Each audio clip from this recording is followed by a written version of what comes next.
একজন মানুষ হঠাৎ করেই এক্স-রে ধরনের দৃষ্টি শক্তি পেয়ে যায়। তার মনে হয় তার মহিলা বস যেন কোনো কাপড়ই পরেননি। সে সরাসরি বসকে এই কথা বলে ফেলে, কিন্তু বস তার কথা শুনে ভীষণ অপমানিত বোধ করেন এবং সেখানেই তাকে জোরে ধমক দেন।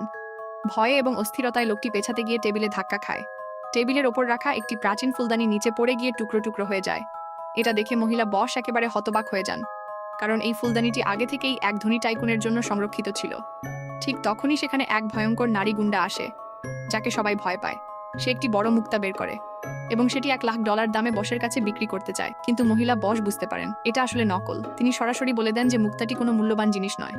এটা শুনে নারী গুন্ডা রাগে ফেটে পড়ে। সে জোর করে বসকে মুক্তাটি কিনতে বাধ্য করতে চায়। ভয়ে বস $10,000 বের করে দেয়, আশা করে এতে হয়তো পরিস্থিতি শান্ত হবে, কিন্তু গুন্ডা ইচ্ছা করে মুক্তাটি মাটিতে ফেলে দেয় এবং উল্টো বসকেই দোষ দেয় যে তিনি এটি ফেলেছেন।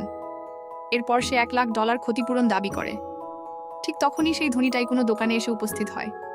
সে এক নজরেই বুঝে যায় মুক্তাটি নকল, কিন্তু হঠাৎ সেই লোকটি টাকা বের করে বলে সে এই মুক্তাটি কিনতে চায়। এটা দেখে সবাই অবাক হয়ে যায়। নারী গুন্ডার সঙ্গে সঙ্গে মুক্তাটি তাকে দিয়ে দেয়, এমনকি যেই বাক্সে মুক্তাটি রাখা ছিল সেটাও দিয়ে দেয়। এরপর মহিলা বস বলেন ফুলদানিটা ভেঙে গেছে। এটা শুনে টাইকুন রেগে গেলেন আর বলেন এটা আমার দাদার বার্থডে গিফটের জন্য ছিল। এরপরে টাইকুন বলে এখন এটা $1,000 জরিমানা দিতে হবে। তখনই ওই লোকটি ভাঙা ফুলদানি নিয়ে আসে আর বলে এটা নকল। তখন টাইকুন আরও বেশি রেগে যায়। সবাই ভাবতে থাকে লোকটা কি সত্যিই পাগল, নাকি তার মধ্যে কোনো বিশেষ ক্ষমতা আছে। মহিলা বসও অবাক হয়ে যায় এবং দ্রুত লোকটির কাছে ক্ষমা চাইতে চায়, কিন্তু লোকটি শান্তভাবে একটি সুচ বের করে।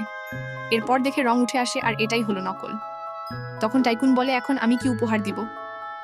এরপর লোকটি সে আঙুল তুলে সেই বাক্সটির দিকে ইশারা করে, যার মধ্যে মুক্তাটি রাখা ছিল, আর বলে এটা আসল মুক্তা।